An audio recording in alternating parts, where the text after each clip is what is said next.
Assalamualaikum warahmatullahi wabarakatuh. Bismillahirrahmanirrahim. Ila hadratin nabiyil mustafa Muhammad sallallahu alaihi wasallam wa ala alihi wa sahbihi ajma'in. Lahumul Fatihah. A'udzu billahi minasyaitonir rajim. Bismillahirrahmanirrahim. Alhamdulillahi rabbil alamin arrahmanir rahim maliki yaumiddin. Iyyaka na'budu wa iyyaka nasta'in. Ihdinas siratal mustaqim. Siratal ladzina an'amta 'alaihim ghairil maghdubi 'alaihim waladdallin. Rabbi ighfirli wa liwalidayya amin. Hadiyatan minna ila arwahi masyayikhina wa li muallimina wa li murabbi ruhina wa liman ajazana wa li mursyidina wa li ulamaina wa li muassis nahdlatil ulama ajma'in wa li awliya tis'ati wa li songo ajma'in, khususan ila sultanil awliya Syekh Abdul Qadir Al-Jilani radhiyallahu anhu wa ila ruhi musannif kitab Bulughul Maram Al-Hafidh Al-Imam Al-Muhaddis Syekhul Islam Amirul Mukminin fi Hadis Imam Ibnu Hajar Al-Asqalani Asy-Syafi'i rahimahullah wa usulihim wa furu'ihim wa aswajihim wa dzurriyyatihim wa ahli silsilatihim wa muridihim wa muhibbihim wa jam'iyyatihim wal akhidina minhum syai'ulillahi lana wa lahumul Fatihah. A'udzu billahi minasyaitonir rajim. Bismillahirrahmanirrahim. Alhamdulillahi rabbil alamin arrahmanir rahim maliki yaumiddin. Iyyaka na'budu wa iyyaka nasta'in. Ihdinas siratal mustaqim. Siratal ladzina an'amta 'alaihim ghairil maghdubi 'alaihim waladdallin. Rabbi ighfirli wa liwalidayya amin. Thumma ila abaina wa ummahatina wa jaddatina wa jaddatina wa ila ruhi man fataha hadhil qaryah wa man aqamaha wa li jami'il muslimina wal muslimat wal mu'minina wal mu'minat al ahya'i minhum wal amwat ghafarahumullah lahumul Fatihah. A'udzu billahi minasyaitonir rajim. Bismillahirrahmanirrahim. Alhamdulillahi rabbil alamin arrahmanir rahim maliki yaumiddin. Iyyaka na'budu wa iyyaka nasta'in. Ihdinas siratal mustaqim. Siratal ladzina an'amta 'alaihim ghairil maghdubi 'alaihim waladdallin. Rabbi ighfirli wa liwalidayya amin. Bi barakati majelis ilmi, mugi-mugi kita lan keluarga kita sedaya diparingi sehat wal afiat lahir batin, kathah lan barokah rizkine, selamat dunya akhirat lan boten wonten alangan gangguan menapa-menapa biidnillahi wa ridallah. Al-Fatihah. A'udzu billahi minasyaitonir rajim. Bismillahirrahmanirrahim. Alhamdulillahi rabbil alamin arrahmanir rahim maliki yaumiddin. Iyyaka na'budu wa iyyaka nasta'in. Ihdinas siratal mustaqim. Siratal ladzina an'amta 'alaihim ghairil maghdubi 'alaihim waladdallin. Rabbi ighfirli wa liwalidayya amin. Astaghfirullah Rabbal baraya. Astaghfirullah minal khataya. Rabbi zidni ilman nafi'an wa wafiqni amalan salihah. Tambah suwe awak tambah tua, tambah suwe umur tambah sudah, tambah dunya lali sing kuasa, tambah dosa mlebu neraka.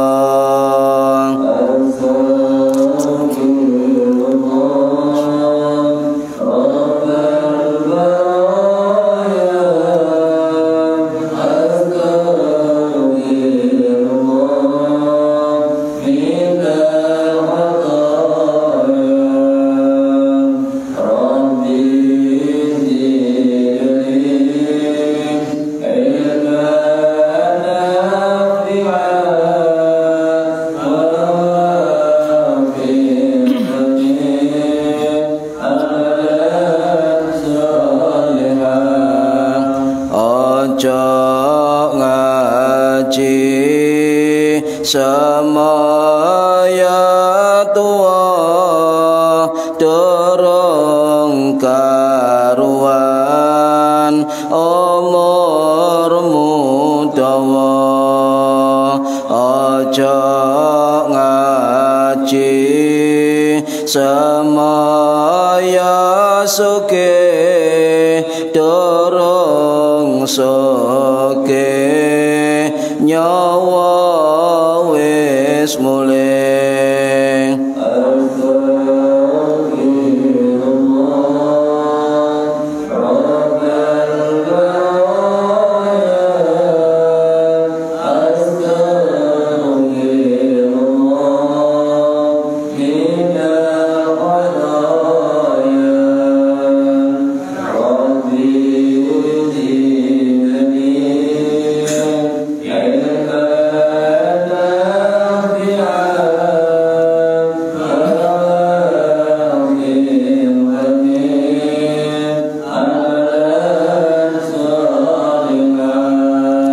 Ya Allah Gusti kula nyuwun pinaringan kesang istiqomah. Ya Allah Gusti kula nyuwun menawi pecah husnul khatimah. Amin ya Allah, amin ya Allah, amin ya Allah, amin ya Allah. Al-Fatihah. A'udzu billahi minasyaitonir rajim. Bismillahirrahmanirrahim. Alhamdulillahi rabbil alamin arrahmanir rahim maliki yaumiddin. Iyyaka na'budu wa iyyaka nasta'in ihdinas siratal mustaqim siratal ladzina an'amta 'alaihim ghairil maghdubi 'alaihim waladdallin. Rabbighfirli wa liwalidayya amin. A'udzu billahi minasyaitonir rajim. Bismillahirrahmanirrahim. Alhamdulillahi rabbil alamin. Allahumma salli wa sallim wa barik ala sayyidina Muhammadin wa ala alihi wa sahbihi ajma'in. wala haula wala quwwata illa billahil aliyyil azim. Amma ba'du. Ingkang kawula hormati para bapak, para ibu, jamaah rutin pengajian kitab Bulughul Maram setiap hari Rabu ba'da Isya di Mushola Nurul Huda Indra Kebon Mas Gresik. Mudah-mudahan khususnya yang hadir fi hadzal majelis mendapatkan barokah, manfaat, maslahah wa ni'mata wassalamah wassa'adah wasyafa'ah fi dini wa dunya wal akhirah. Amin ya rabbal alamin. Monggo yang belum niat diniati dalam hati golek ilmu lillahi ta'ala. Bismillahirrahmanirrahim. Hadis yang ke-44 halaman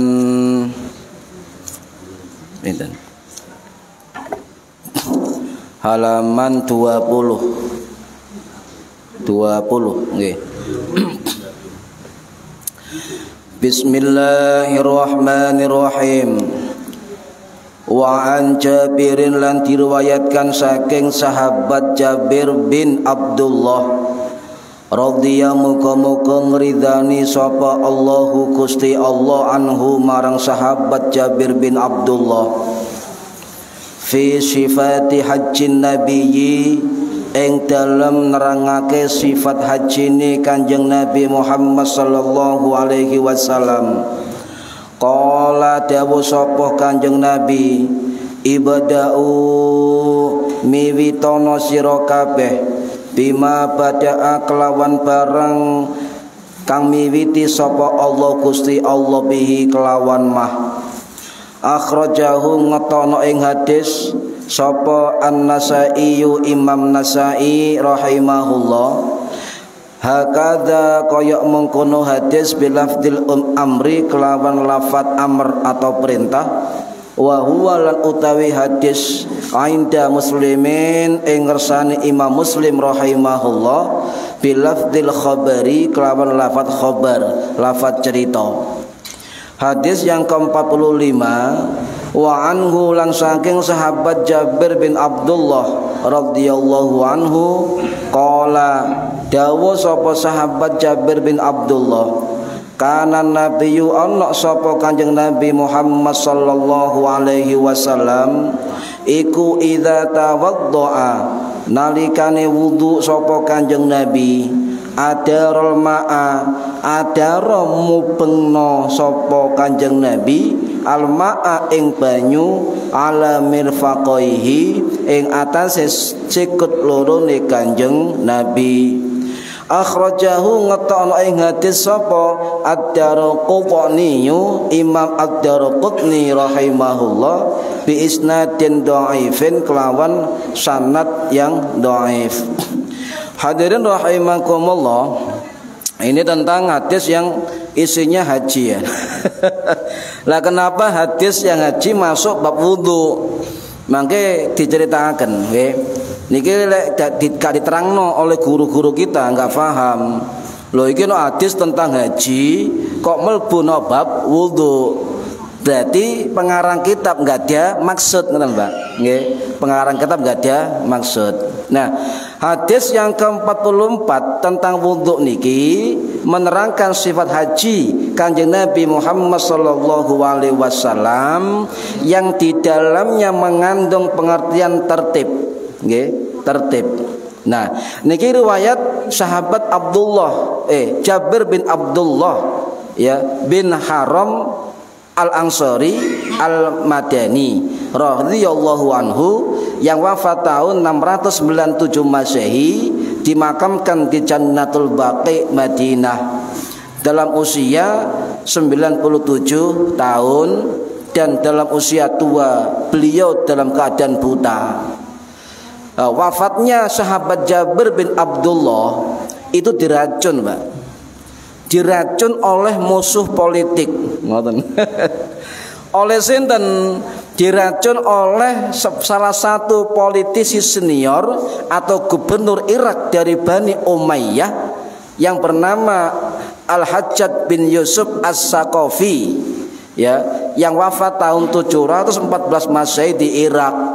Sebab Jabir bin Abdullah ini sangat mendukung atau pendukung utama dari Ahlul Bait Kanjeng Nabi. Sebab zaman setelah Khalifah 4, Pak, setelah Khalifah Ali bin Abi Thalib karamallahu wajhah yang wafat tahun 661 Masehi di Kufah, Irak, itu kekuasaan Islam dipegang, dikendalikan, dikuasai oleh Khalifah Muawiyah bin Abi Sofyan dan keturunannya yang dinamakan dinasti Bani Umayyah. Lah, salah satu musuh terberat dari Bani Umayyah adalah jamaah-jamaah atau pengikut dari Ahlul Bait keturunan Kanjeng Nabi, termasuk pendukung Ali bin Abi Thalib. Jadi jangan heran sampai ketika belajar hadis jarang kita temukan riwayat Ali, riwayat Husain, riwayat Hasan, riwayat Fatimah, nggih. Nah, jarang. Sebab waktu itu sangat dibatasi ulama-ulama hadis yang mengajarkan hadis riwayat dari Ahlul Bait. Ngoten. Nah, karena Jabir bin Abdullah radhiyallahu anhu ini dipandang oleh penguasa Bani Umayyah, kemudian menyuruh kepada politisi senior termasuk petinggi politik dari Bani Umayyah yang namanya Al-Hajjaj bin Yusuf As-Saqafi itu diracun. Saya tega lho Pak, umur 97 tahun saya diracun. Saking apanya? Saking apa? Karismanya, banyak pengikutnya. Ini ada ketakutan tersendiri ketika salah satu ulama atau sahabat itu punya banyak pengikut, apalagi mengikuti ahlul bait.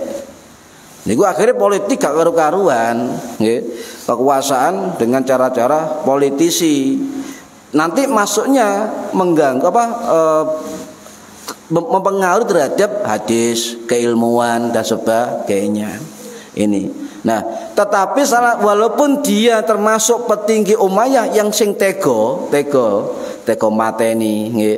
Termasuknya saya salah satu orang yang meracun Ibnu Umar, ya beliau. Ya, beliau. Ini riwayat hadis sebagai sejarah nggih, wallahu alam. Nah, kemudian setelah meninggal dimakamkan di Baqi Madinah. Ya panjenengan setiap ke Madinah lek umroh Bu, muga-muga kula dongaaken umroh sedaya nggih. Ten Madinah niku tiap mantun salat, mantun ten raudhah, sampean mlebet ten Ahlus Sufah. Niku mburine makam Kanjeng Nabi. Cek oleh barokah apa ulama-ulama Ahlus Sufah. Njaluk barokah Ahlus Sufah supaya anak-anak keturunanku dadi ulama sing kaya ulama Ahlus Sufah.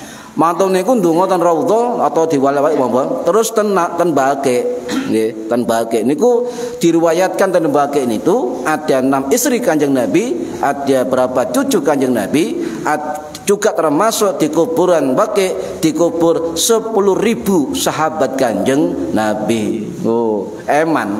Saniki dibuka niki lek melampah nih kan, dibuka bebas. Lah, para hadirin rahimakumullah, salah satu walaupun Al-Hajjaj bin Yusuf As-Saqafi petinggi Umayyah ini tego, tapi beliau punya jasa besar terhadap pemerintahan Islam, terutama pemerintahan perekonomian, Pak. Sebab beliau dalam sejarah ekonomi Islam tercatat orang yang pertama kali menciptakan resmi mata uang Islam.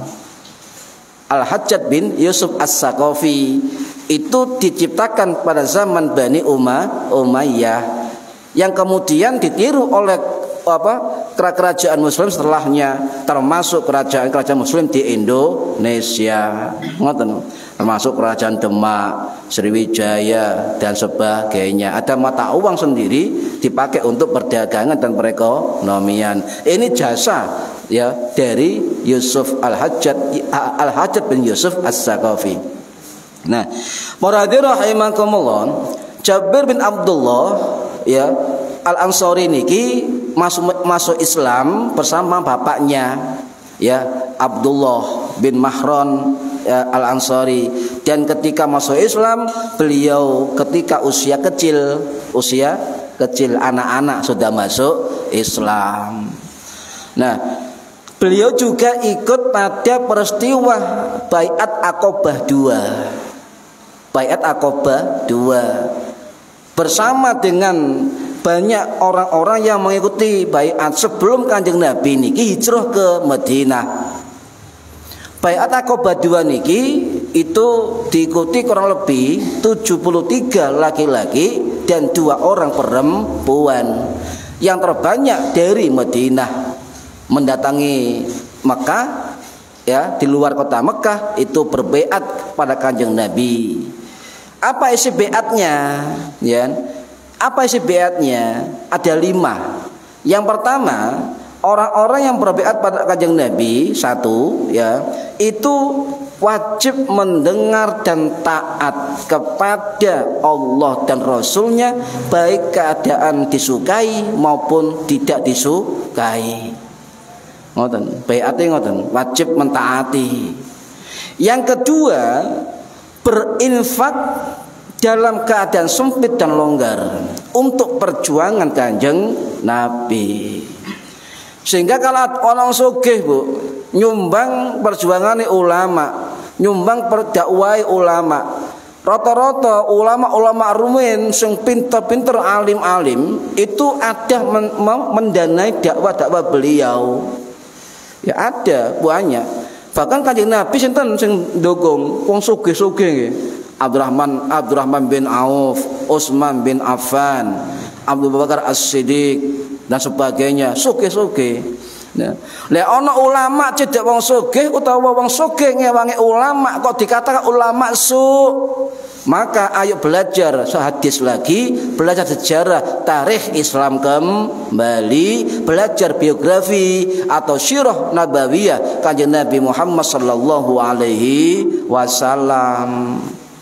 Mungkin lho lek gak ono kolaborasi antara ulama-ulama dengan pemerintah waktu kemerdekaan, gak ono Indonesia. Pun biasa waktu ini keterasi guru kula bareng rumiyin Mbah Hasyim ketemu Bung Karno nemoni Mbah Hasyim Asy'ari, nemoni Mbah Wahid Hasyim, nemoni Mbah Abbas, Mbah Wahab nemoni Bung Karno. Pun biasa niku karena ada misi-misi tertentu untuk memerdekakan Indonesia. Nah ini kudu dirubah mind kita, open mind, membuka pikiran kita. Tidak semua ulama yang mendekat atau didekati oleh penguasa adalah ulama su. Andai kata Imam Ibnu Syihab Az-Zuhri rahimahullah, guru hadis dari Khalifah Umar bin Abdul Aziz waktu itu, tidak dikasih proyek pembukuan hadis pada tahun 720-an Masehi yang lalu, maka tidak ada pembukuan hadis. Paham ya? Jadi pemerintah waktu memberikan kegiatan kepada ulama hadis yang dikoordinatori oleh Imam Syihab Az-Zuhri rahimahullah untuk mengumpulkan para ulama-ulama Basrah, ulama Madinah, Hijaz, ulama Kufah, ulama mana-mana dikumpulkan untuk membukukan hadis. Siapa sing mendukung? Pemerintah. Nah, ini harus dirubah pola pikir kita, sehingga intinya tidak semua ulama yang dekat dengan pemerintah atau pemerintah yang mendekati ulama itu adalah ulama su atau ulama jelek. Barangkali ulama-ulama itu punya misi dakwah kepada pemerintah. Yes. Para hadirin rahimakumullah. Kemudian yang ketiga isi baiatnya adalah wajib amar ma'ruf nahi mungkar dengan kemampuan masing-masing. Yang punya jabatan nahi mungkar amar ma'ruf dengan jabatannya, dengan ilmunya, dengan hartanya, dengan tenaganya, dengan pikirannya, dengan ide-idenya, dengan doanya. Lek donga niki paling lemah niku. Minimal lek ana wong berjuang jenengan enggak oleh maido. Itu ada harus dihadirkan dalam hati kita dalam bentuk mendoakan semoga orang-orang yang berjuang di jalan Allah, orang-orang yang berjuang di ruang sosial masyarakat, yang berjuang meramaikan syiar-syiar kebaikan itu didongakno muga-muga sehat panjang umur lahir batin. Sebab jarang saniki orang yang mendoakan orang-orang yang berjuang di jalan kebaikan. Niki kedah kita doakan. Makanya setiap tawasul kita ngaji didahului man fataha hadhil qaryah wa man aqamaha. Ya Allah, berikan juga kepada orang-orang yang mendirikan desa ini dan yang meramaikan desa ini dengan kebaikan-kebaikannya. Al-Fatihah ngoten. Jadi moga-moga sing berjuang niki panjang umur. Sebab wong sing berjuang yo iku-iku ae, Bu. Sing ibu-ibu yo iku-iku ae kan nggih. Apa yo iku-iku ae muter kayak gitiran. Ngurus zakat ketemu Pak Satiman, Pak Marzuki. Ngurus iki ketemu Pak Marzuki. Lah kok pancet nggih, Bu. Wong berjuang niku angel-angel gampang angel. Niki kedah didongakno minimal wis gak ndoko wis gak ngeki dhuwit wis gak membantu, minimal hati kita terbuka untuk beliau-beliau mendoakan kebaikan untuk para pejuang-pejuang kebaikan agar kita mendapat berkah dari kebaikan-kebaikan orang yang berjuang di jalan kebaikan. Innallaha yuhibbul muhsinin. Allah menyukai orang-orang berbuat baik. Kemudian bait yang keempat apa? Tidak boleh terpengaruh kepada celaan apapun, terutama celaan di dakwah, ya, jalan dakwah. Tidak boleh mencela. Walaupun orang lain, orang musyrik Quraisy mencela para sahabat Nabi, mencela pengikut Kanjeng Nabi, tapi Nabi membaiat para pengikutnya jangan kembali mencela mereka. Paham ya? Apapun enggak boleh, baik sesembahannya, baik apapun enggak boleh celah. Harus tetap saling menghormati. Wong sesajene wong Hindu kok ditendang. Lah gak salah sajene kok. Ya lek minimal sampean njogo sampean bagian wong miskin ngoten lho. Aja ditendang. Lah niki ya Allah, ternyata jaringan ngoten niku. Nah itu Kanjeng Nabi pun dawuh, Pak, tidak boleh mencela orang-orang yang mencela di jalan Allah. Sabar niku menang, Pak. Sabar niku menang, nggih. Pun kuwatir, cuma ujian wong sabar niku gedene luar biasa. Sampai Allah dawuh, innallaha ma'as-sabirin. Gusti Allah bersama dengan orang-orang yang sabar. Gak menang dunia nih, menang atine. Gak menang maksudnya menang besok fil kubur, di dalam kubur, wa yaumil akhirah, dan hari akhirat. Mangke panjenengan sing sabar fi yaumil qiyamah saged nyafati wong sing musuhi sampean, njaluk ridho sampean. Kula nyuwun ridho jenengan, Pak, wingi ten donya bolak-balik ngelokno sampean, ikhlasno tentu mati digolek sampean. Ya, jadi menangi al-falah fid dini wad dunya wal akhirah. Yang terakhir apa baiatnya adalah wajib melindungi Nabi Muhammad SAW, wajib melindungi perempuan dan wajib melindungi anak-anak, baik di dalam peperangan maupun di luar peperangan. Lah 5 ini yang diikuti oleh sahabat Jabir bin Abdullah ketika beliau masih anak-anak. Jadi nggak apa-apa panjenengan punya pengikut, punya jamaah, punya apa, kemudian di beat. Itu dalam rangka untuk internal ya, bukan untuk umum. Agar perjuangan lebih dahsyat. Nah, kemudian setelah bait Aqabah 2, gangguan kaum musyrik Quraisy semakin jadi. Beberapa sahabat Nabi disiksa, ya, dijemur di terik matahari. Bahkan yang sewu bu, ada sahabat perempuan ditusuk itunya sampai tembus ke belakang dan syahid, meninggal dunia. Orang sing tindi waktu gede dan sebagainya. Akhirnya Kanjeng Nabi melihat situasi yang tidak menguntungkan melalui malaikat Jibril dari Allah Subhanahu wa taala wayai untuk hijrah ke Madinah. Tapi pemimpin Pak niku hijrah keri-keri. Akhirnya Kanjeng Nabi menyuruh para sahabatnya untuk bertahap bergelombang hijrah ke Yasrib atau Madinah. Diperintahkan memang, ayo waya hijrah, sampean sik, dewe-dewe monggo, berkelompok monggo. Akhirnya yang berangkat duluan 20 sahabat Kanjeng Nabi. Untuk apa? Untuk menata persiapan hijrah di Madinah. Jadi ono panitia ngono, Pak. Ya saiki apakah panitia apapun yo ono sejarahe. Umpama sahabat Nabi ini teko keri gak disiki, sapa sing nyambut di Madinah? Panitia lokal atau panitia dari sahabat niki. Nah, berangkat Abu Salamah bin Asad, berangkat yang namanya sahabat Mus'ab bin Umair, berangkat namanya sahabat Amr bin Ummi Maktum, berangkat sahabat yang namanya Bilal bin Rabbah. Akhirnya menyusul yang lain, Umar bin Khattab menyusul, Sa'id bin Abi Waqqas menyusul dan sebagainya. Yang terakhir hijrah sinten Kanjeng Nabi Muhammad sallallahu alaihi wasallam dengan Abu Bakar As-Siddiq dan meninggalkan Ali bin Abi Thalib di kamar beliau. Terakhir niku Pak, hijrah. Lah nek pemimpin hijrah disiki pengikuti keri duduk pemimpin. Golek selamat dhewe. Lah Iki adalah merupakan perbuatan Kanjeng Nabi yang perlu diikuti. Contoh ngeten, lek wong ana merintahno jihad, bom bunuh diri. Lah kok sing ngongkon gak gelem berjihad, ya merintah tok. Bunuh diri jihad bom misale. Ya sing wong gak ngerti kongkon bunuh diri, sing merintahno lho gak gelem bunuh diri.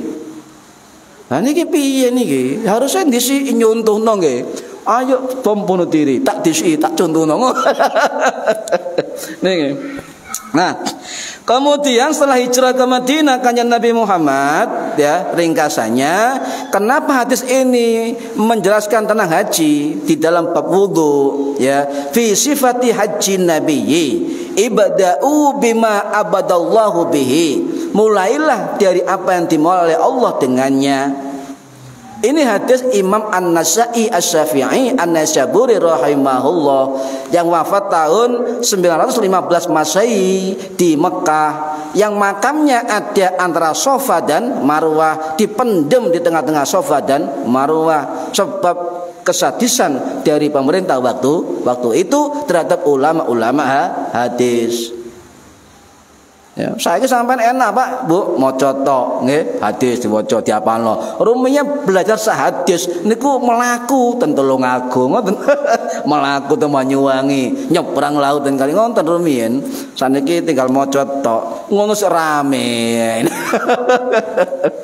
Nah, kemudian singkatnya Pak, Imam Nasai ini adalah ulama hadis bermadzhab Syafi'i. Kalau ada orang-orang yang mengambil hadis dari ulama hadis Imam Bukhari, Imam Muslim dan lain-lain, ingat bahwa beliau-beliau ulama hadis juga bermadhab. Imam Bukhari niku madhab Syafi'i, Imam Muslim madhab Syafi'i, Imam Tirmidzi madhabnya Syafi'i, Imam Ibnu Dawud madhabnya Syafi'i, Imam Ibnu Majah madhabnya Syafi'i. Loh, Syafi'i kabeh. Kalau mengatakan kita tidak bermadzhab tapi sampai mengambil hadis dari ulama hadis bermadzhab, yo gak konsisten panjenengan. Harus juga meniru amaliyah beliau. Selain ulama hadis juga beliau mengamalkan amalan bermadhab. Termasuk riwayat ini hadis Imam An-Nasa'i rahimahullah, dan ternyata beliau adalah murid dari Imam Bukhari, murid dari Imam Muslim, murid dari Imam Abu Dawud, murid dari Imam At-Tirmidzi dan lain-lain. Niki Imam Nasa'i. dengan lafaz amr, bilafdil amri, dengan lafaz perintah tadi ibda'u kan nggih. Tapi kalau kita lihat di hadis Imam Muslim, Pak, hadis ini panjang sebenarnya. Dikatakan wa huwa inda muslimin bilafdil khobar. Kalau menurut Imam Muslim, hadis ini dengan lafaz menceritakan sesuatu, ngoten. Contoh ngeten. Hadisnya dawuh, Pak. Cuma saya singkat begini.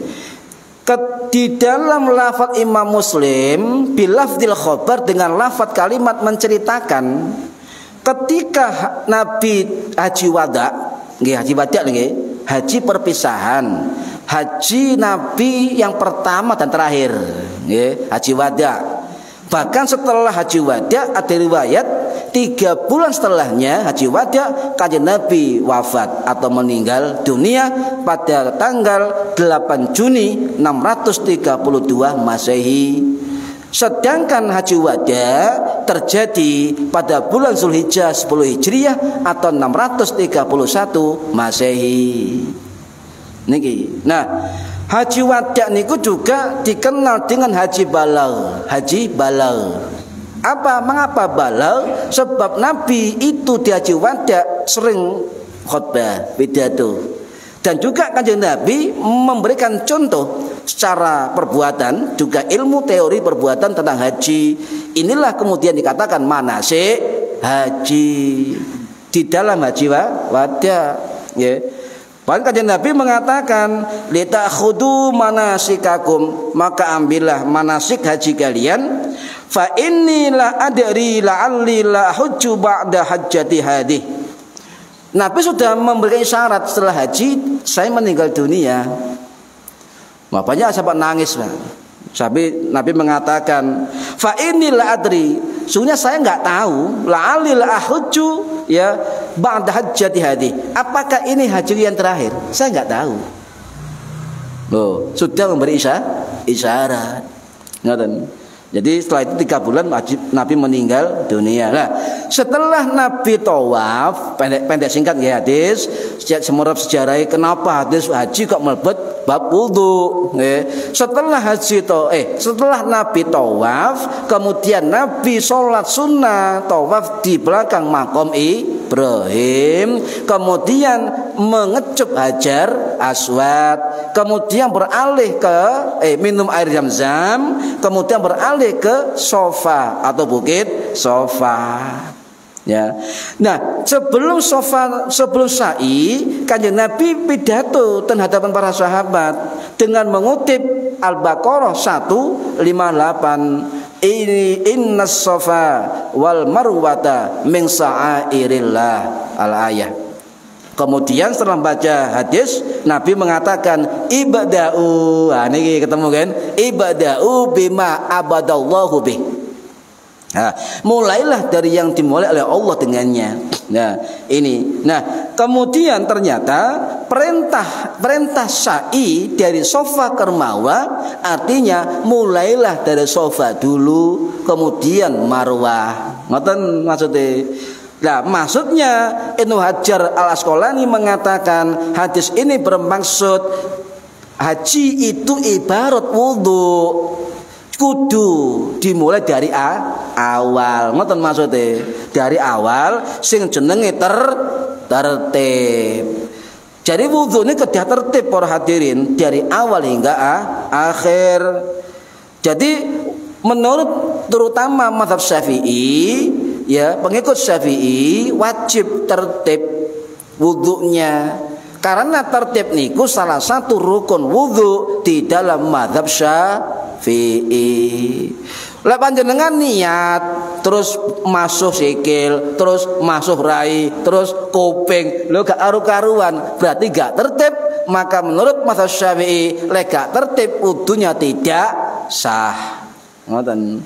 Nah, niki masuk tertib. Kula takon sampeyan, Bu, rukune wudu pinten? Fardhu wudu pinten? Wudu mendino sampeyan niki. Padha karo ngeten, sama salat mendinten? Nggih. Pinten rukune salat? Wih. Untung gak wajib dalil sampeyan. Apa dalile sujud? Gak usah. Bu pinten, Bu? Sama hitung coba. Cari sinten? Lama niat. Nomor kali. Napa? Napa? Mboten wudu. Niat. Masuk wajah. Ketiga basuh tangan. Keempat basuh ngusap kepala. Yang kelima basuh kaki. Yang keenam tertib. Nah niki rukun wudu dari mazhab Syafi'i. Tapi kalau mazhab Hanafi cuma sekawan. Napa? Ya sesuai Al-Maidah ayat 6 niku wau. Nggih, napa? Wajah, tangan, kepala, kaki. Pun sekawan niki dari mazhab Hanafi. Gate apa? Tertib. Nek panjenengan mengikut mazhab Hanafi, kemudian lali tangan rai meluru gak masalah. Karena bukan rukun wudu. Ya, itu mazhab Hanafi benar sekawan rukun. Sedangkan mazhab Maliki ada 7 rukun. Ditambah kali rukun adalku. Ngopo? Nggosok anggota wudu. Ngono kaya wong bolot ngoten. Niku bagi mazhab napa Maliki wajib atau fardu atau rukun. Tapi menggosok-gosok bagian anggota wudu di dalam mazhab Syafi'i hukumnya sunnah. Kemudian ditambah ketujuh oleh mazhab Maliki al-muwalah napa urut-urut ya berkesinambungan berkelanjutan. Kalau sama jeda mari musab rai ngono ndelok tendelo nyambung malih ngusap mboten merangsal niku mazhab Maliki. Tapi nek mazhab Syafi'i al-muwalah atau urut-urut itu sunnah nggih. Terus menurut mazhab Hambali nggih 7 rukun. Tetapi tidak pakai adalku, tambah tertib dan al-muwalat niku. Berarti dari mazhab-mazhab ini ya yang masuk wajib ya tertib ya itu kalau nggak tertib maka nggak sah wudunya. Imam Syafi'i ya Imam Hambali dua mazhab yang memasukkan tertib sebagai rukun wudu. Sedangkan mazhab Maliki, mazhab Hanafi tidak ada tertib dalam rukun wudu.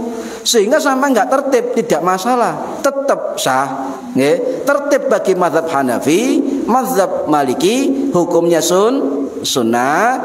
Tertib bagi mazhab Syafi'i, tertib bagi mazhab Hambali hukumnya wajib sebab bagian dari rukun wudu. Paham nggih? Nah niki. Nah, kenapa mazhab Syafi'i mewajibkan tertib sebagai rukun wudu? Niki diterangno ambek Imam Nawawi dalam kitab Al-Majmu' Syarhul Muhadzab ulama Syafi'i yang meninggal tahun 1277 Masehi di Suriah. Beliau mengatakan ngeten, kenapa mazhab kami memasukkan tertib di dalam rukun wudu? Sebab itu kami ambil dari kebiasaan Kanjeng Nabi, kebiasaan para sahabat, kebiasaan para ulama tabi'in dan tabi'ut tabi'in. Paham? Nah, niki akhirnya diambil untuk kehati-hatian supaya sah dan sempurna wudunya dimasukkan di dalam rukun wudu. Sebab lek gak dilebokno tertib dan rukun sampean ngawur. Nggih sak karepe dhewe. Nah, kalau ulangi terus menerus berkelanjutan, mari rai, lanjut tangan kan nggih, lanjut kepala, lanjut sikil, berurutan, tidak boleh jeda. Itu hukumnya sunnah bagi mazhab Syafi'i. Contoh ngeten, Bu. Mualah niku napa ukurane jedah mualah kesunahan dalam mazhab Syafi'i? Diterangno kali Imam Nawawi dalam kitab Syarhul Muhadzab apa? Batasannya jedah mualah itu tidak sampai anggota wudu kering dari air. Contoh ngeten, ekstrim niki. Nah iki pakai jarang sampean semerep niki contoh. Sampean wudu mulai dari rumah. Nggih. Misalnya Pak Kabul nih kan, wudu dari rumah, niat apa? Niate wudu bareng kali ngusap basuh rai, gitu. Mantul niku budal, dorong tangan dorong Rai durung apa? Kepala durung sikil, budal nang musala, dilanjutkan di musala, mulai dari tangan sampai selesai.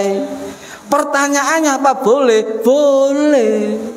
Karena dalam mazhab Syafi'i tidak disyaratkan muwalat urut-urut gak oleh jeda sunnah. Tetapi Pak Kabul kalau demikian tadi misalnya ya, berarti tidak mendapat kesunahan muwalat. Ngoten mawon. Contoh ngeten misalnya ya. Wudhu ten griya Pak Marzuki misalnya kan. Nah, karo banyu denge ku entek, Pak. Cukup untuk satu basuhan. Misalnya nggih, lu banyune entek. Nah, rai sudah selesai kan? Sempurna nggih? 3 kali banyune entek, lanjutkan di mushola, tidak apa-apa. Ini mazhab Syafi'i. Tetapi menurut Imam Nawawi boleh ya boleh saja, tapi jangan kalau bisa tidak dilakukan kecuali kondisi darurat kentekan banyu. Niku nggih, paham Bu? Sami kali sama janabat mandi junub saged dicecil karena dalam mazhab Syafi'i dalam mandi junub tidak ada rukun muwalat. Terus menurut contoh misalnya Pak Nate kalau terangkan gitu ya, walaupun guys, balik ngeten. Jadi bola balik ini mualat terus menerus tanpa jeda dalam mazhab Syafi'i hukumnya sunnah, nggih. Mualat di dalam mazhab Hambali, mazhab Maliki hukumnya wajib. Nah ini beda. Makanya sering saya katakan, Pak, lek ono wong bermazhab Hanafi utawa bermazhab Hambali kemudian mengkritik amaliyah dari mazhab Syafi'i, yo keliru, Pak. Karena hukumnya sendiri, ijtihadnya berbeda. Makanya saling menghormati. Paham nggih, Bu? Jadi ukuran mualat dalam Syafi'i sunnahnya jangan sampai anggota wudhu sudah kering. Ngoten. Nih Pak Kabul wau wudhu dari rumah raine to sampai mushola, sementing sik kepeh ngoten, Pak. Ini saged diterus naten mushola. Asal dari rumah ke mushola tidak kena najis. Paham nggih? Lek ono banyu yo terus no ae, Bu. Ojo kemudian mari ngaji ya, mazhab Syafi'i membolehkan tapi sekali-kali praktek apa napa? Ilmu praktek. Nggih. Paham nggih? Nah, niku muamalat. Nah, para hadirin rahimakumullah, banyak ulama Syafi'i termasuk Imam Fakhruddin Ar-Razi Asy-Syafi'i rahimahullah dalam kitab tafsir beliau Mafatihul Ghaib sama mualat ini sunnah di dalam mazhab Syafi'i. Sampai tanpa mualat ya itu sah wudunya. Tapi kalau terus menerus tanpa jeda itu berarti sampeyan mendapatkan kesunahan ngoten ten mazhab Syafi'i. Nah, niki para hadirin rahimakumullah. Kemudian hadis yang ke-45, wa anhu lan saking sahabat Jabir bin Abdullah radhiyallahu an qala dawu sapa sahabat Jabir kana nabiyyu ana sapa Kanjeng Nabi Muhammad sallallahu alaihi wasallam ikut idza tawaddoa tatkalane wudu sapa Kanjeng Nabi adarul ma'a adarul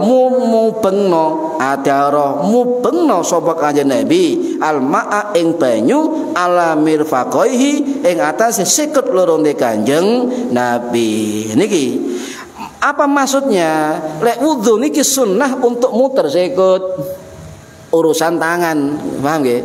Diputer banyu kan nggih. Nah, ngene. Dan niki adalah adarul ma alal mirfaqaini. Jadi Nabi itu ketika basuh kedua tangan beliau itu selalu, karena hadisnya apa? Fi'il mudhari niku selalu ya muter nggih.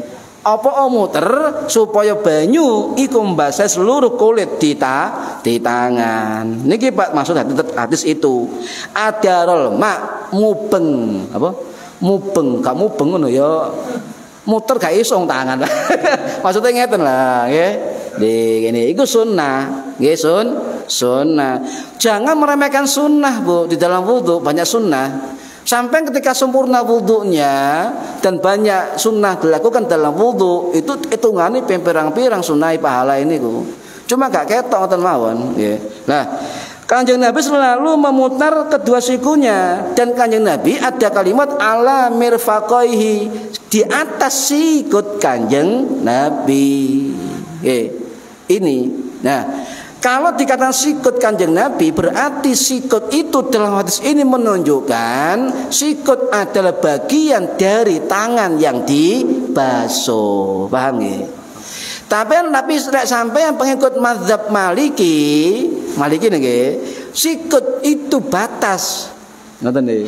Jadi hanya di bawah sikut. Kalau air nggak sampai sikut sah menurut mazhab Maliki.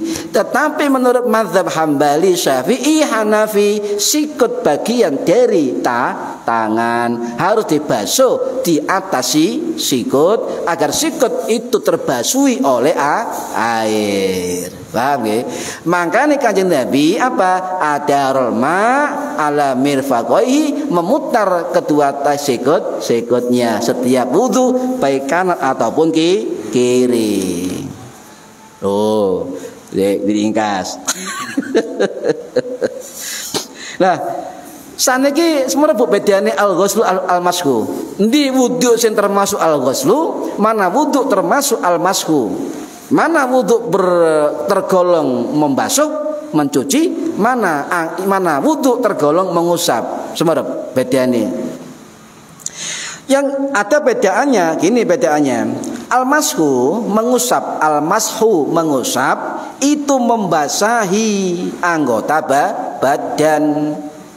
Membasahi tangan untuk mengusap anggota wudu itu al-mashu. Contohnya mengusap kepala, gak diguyur. Jadi bahasanya bukan boten ghuslu untuk kepala. Lek bahasa al-ghuslu untuk kepala, sampai keran dibuka ngeten biar. Itu membasuh.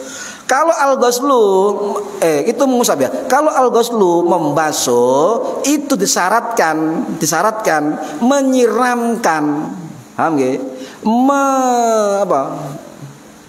Mengalirkan air dengan bantuan tangan atau keran. Harus air mengalir atau dialirkan. Ini syarat membasuh dari wudu. Niki para hadir rahimakumullah. Paham nggih? Jadi lek wudu niku sikut diputer nggih, adiarol diputer, muter nganan ngiri. Hadise gak ono. Sing ono adiarol mak muter banyu di atas kedua sikut Kanjeng Nabi. Nggih, paham nggih? Nah, niku lek sampean lakoni oleh kesunahane Kanjeng Nabi. Di dalam sunnah, di dalam wajib itu terdapat sunnah-sunnah di dalamnya. Eman. Padha karo haji iso umroh bolak-balik. Tapi lek umroh gak iso haji. Kula rumiyin alhamdulillah tahatus bin nikmah sik enom haji iku iso umroh ping bolak-balik. Ya, jadi mikote ten Jirona nggih bolak-balik, mikote ten Tanim nggih bolak-balik. Alhamdulillah. Iso nyucup ajarasan ping 4. Alhamdulillah. Niki nggih mugi-mugi manfaat fid dini wad dunya wal akhirah. Al-Fatihah. A'udzubillahi minasyaitonir rajim. Bismillahirrahmanirrahim. Alhamdulillahirabbil alamin arrahmanir rahim maliki yaumiddin. Iyyaka na'budu wa iyyaka nasta'in ihdinas siratal mustaqim siratal ladzina an'amta 'alaihim ghairil maghdubi 'alaihim waladdallin. Rabbighfirli wa liwalidayya amin. A'udzubillahi minasyaitonir rajim. Bismillahirrahmanirrahim. Allahumma salli wa sallim wa barik ala sayyidina Muhammad walhamdulillahi rabbil alamin. Allahumma alimna ilmal Qur'an wa alimna ilma la ilaha illallah wa alimna min ladunka ilman nasiru bihi kamilina fil mahyati wal mamat. Allahumma ya hafid ya nasir ya latif ya wakil ya Allah. Allahumma inna nas'aluka alfa quwwatin wa alfa barakatin wa alfa ni'matin wa alfa rahmatin bi rahmatika ya arhamar rahimin. Wa sallallahu ala sayyidina Muhammad walhamdulillahi rabbil alamin. Wallahu a'lam bissawab. Assalamualaikum warahmatullahi wabarakatuh.